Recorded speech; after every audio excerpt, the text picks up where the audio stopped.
This was like a ritual that went on for years and years and years as I was growing up. I remember when they first moved into the house, my grandmother would come over and she'd be sitting, talking to my mom, her daughter, and she would say, things are moving in the kitchen. Oh, I would put things in the cupboard, and all of a sudden they would be, on the counter. At first she thought Ralph, that was her husband, was doing it, as a joke. But it was, even when he was not there, she said things were moving around. Dishes would be, put in the sink. Things would just be moving around in the bedroom. A lot of weird things. Now, actually, my mom and my dad would sit there after they left, and they go, wow, she, maybe she's getting old. Maybe she has a good imagination. But this went on for a year, and I know that the stench would come and go. I mean, I used to go over there and spend the nights. They had one bedroom, and I'd sleep on the front room on the couch. And I remember, even as a little kid, sometimes it smelled like a weird smell, a real weird smell. But it wouldn't last. It would just be there and then be gone. Well, they finally saved up enough money to move out and buy a house. So the guy rented it to somebody else. Well, evidently, they had some type of problem. They couldn't get a hold of the landlord. I don't remember. It made the newspapers at the time.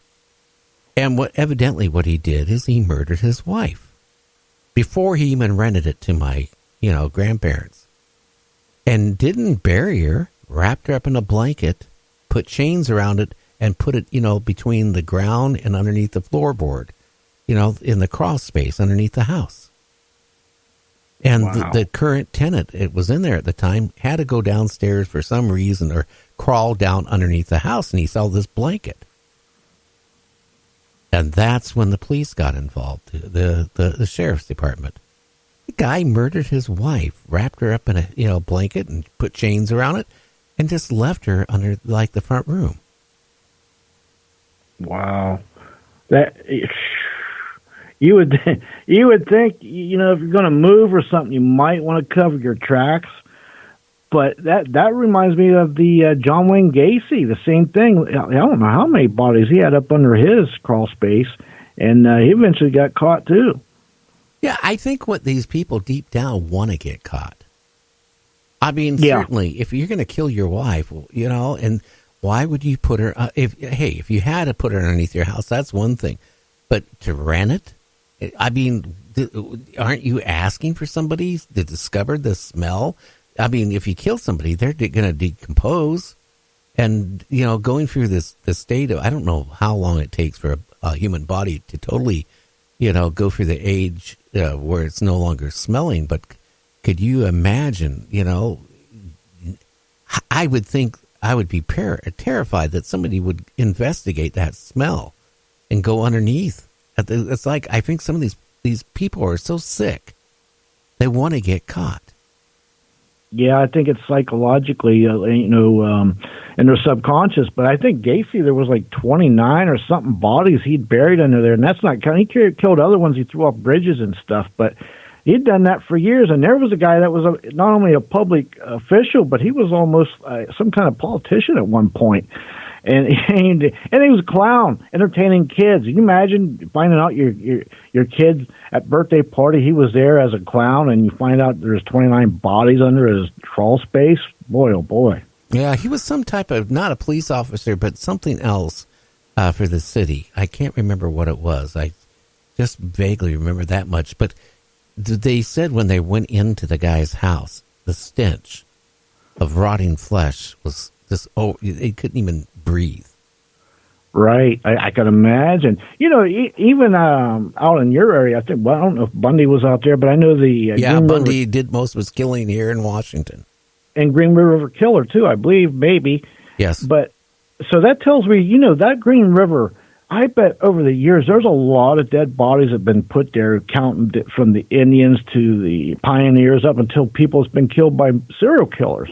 Well, the Green River is just the area. It wasn't, there was some by the river, but a lot of it was off the side of the roads, everywhere, all the way up from Auburn, Washington, all the way down to the valley. And all the way going up to Squamish, up towards the mountains, he would just drop these, out there, and bury them very little underground, if at all. I mean, when he got caught, he passed the polygraph test the first time. And then they let him go for about another year, and finally he got caught. But again, could you imagine? I thought, again, if a polygraph test isn't good enough for court, then I don't understand how it could be good enough for law enforcement, because I think if somebody's a psychopathic liar that believes their lies, I think they could easily pass a polygraph test. Yeah, I agree with you. It kind of reminds me, too, of all the bodies that those killers have put down through there. And look, imagine all the ones that we've never discovered. And then we talked before about how land could be haunted. You imagine all the lost souls that are haunting grounds there, and somebody could build a house on it, and maybe somebody was killed and dumped there, and they don't even know, and now they're trying to reach out, and it just goes to show you just never know what's out there and what's been, people's putting bodies out there, these killers, over the years. Well, yeah, but let's go back. Let's go before Ted Bundy. Let's go back before the Green River Killer. Go back into the 30s. Go back into the 20s, and all that stuff. I mean, I'm sure there were serial killers then. It's just, again, technology's moved a long ways where they catch the majority of them. I still don't trust the DNA the way they're doing it nowadays. I don't trust it. Yeah, I don't trust sending in your DNA to find out your heritage and stuff, because, boy, if somebody really has something against you and he was in a position to nail you, you're nailed. Well, but I don't trust it, because here's the thing. Back here a year ago, okay, this one psychiatrist or a doctor or whatever it is, PhD, they sent their DNA in for testing. They did it under control through a lab, because it was done at a college. And they sent it out to like 3 or 4 different places, where you can go spend your money to trace your heritage. Right. And came back with complete different ones on each one. Wow. One said, oh, you are from, Eastern Bloc. One is that you came from this place. One you have, this, and another one this. In other words, they didn't match. And and you think of it, because a lot of things, who knows how they run their tests, how accurate their test is.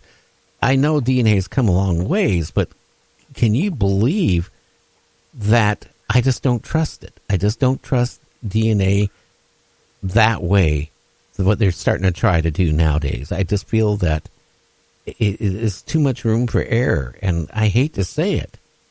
A lot of people could. Well, look how many people ended up in prison anyway, wrongly convicted, both and were found innocent later on, but because of DNA. But then again, how many people who've gone to prison because of DNA was either contaminated? There's been labs where the lab technician has flatly lied. He blew the test, or he didn't do the complete test, or whatever, and said, oh, this person is the guilty one. Or this one here, they did ballistics, right? And he tells the court that, yes, it came from that gun, when actually he never even did it. And that has happened in some major cities. And people have gone to prison for that. Well, let me tell you a very popular situation similar to that back in Oklahoma in the 90s.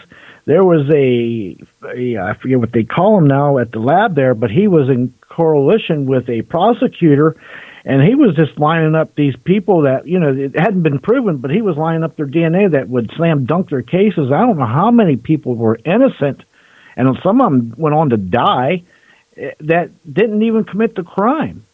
And I forget what that case was called, but I remember when it came out, it was shocking, because it wasn't like 1 or 2. There was a bunch of people they'd done this to. Oh, yeah. Again, if you get somebody overzealous that wants to have a high conviction rate, maybe they want political. They want to go political. They want to get into, being a, attorney general, or they want to be a governor, or they want to be something, right? They want to get into politics, and they want to show their record of very high success in putting people in prison. And there's a lot of people, still being released. And some states, they get compensated for all the years they were in prison. Some states, they don't get jack, what. But right. You know what? For somebody who sat in prison for 20 years or 30 years, and then they find out, hey, he was innocent after all.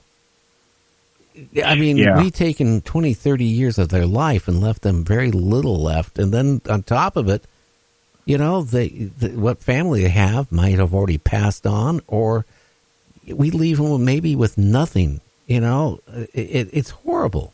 And it's a lot of those.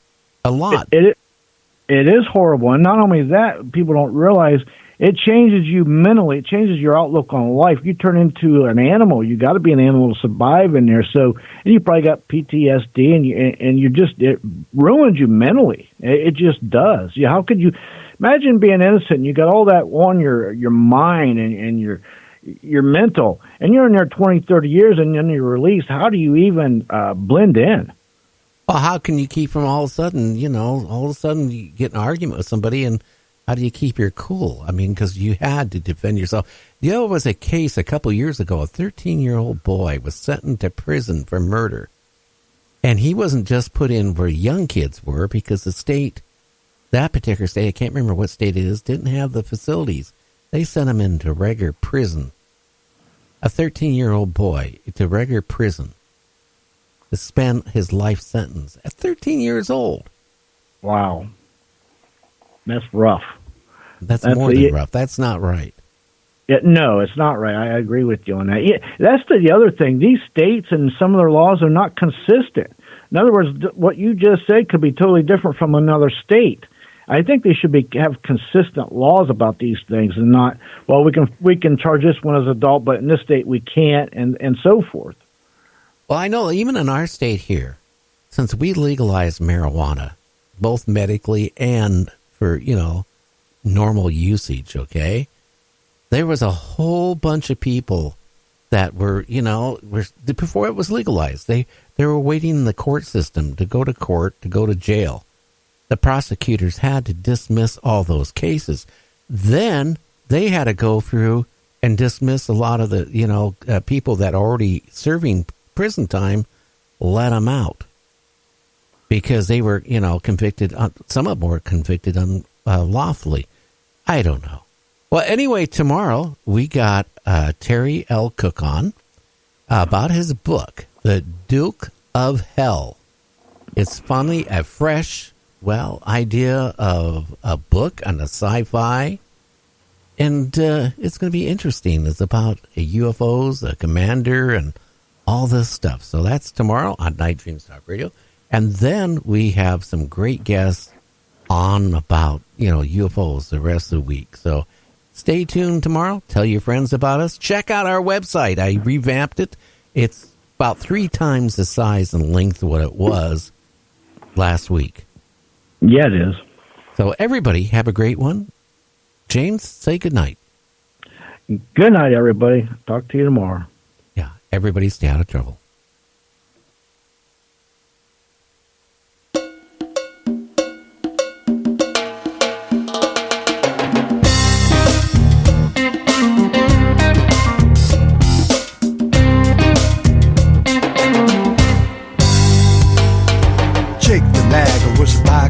And he drove his motorcycle that fast. He drove a big chop hog with a gang colors jacket, and he ran down citizens for laughs. He had an old lady named Petula, packed an automatic 45 gun.